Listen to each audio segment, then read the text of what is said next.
লেখাটা, তাঁরই লেখা এই কবিতাটা ভীষণই প্রাসঙ্গিক।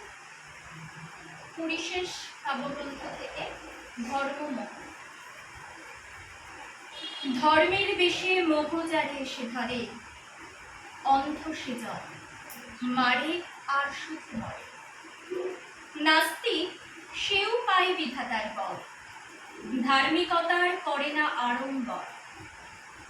শ্রদ্ধা করিয়া জালে বুদ্ধির আলো, শাস্ত্র মানে না, মানে মানুষের ভালো।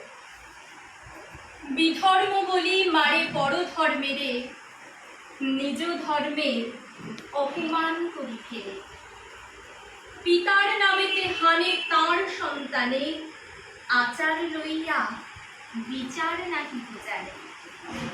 পূজা গৃহে তোলে রক্ত মাখানো ধ্বজা, দেবতার নামে এ যে শয়তান ভজা।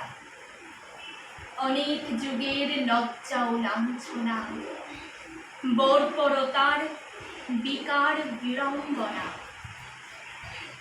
ধর্মের মাঝে আশ্রয় দিল যারা, আবর্জনায় রচে তারা নিজ কারা।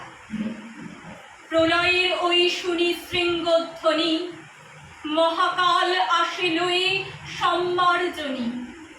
যে দেবে মুক্তি তারে খুঁটি রূপে গাড়া, যে মিলাবে তারে করিল ভেদের খাড়া।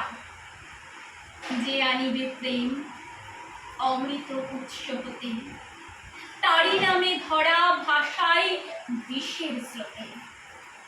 তরি ফুটা তরি পার হতে গিয়ে ডোবে, তবু এরা কারে অপবাদ দেয় ক্ষোভে।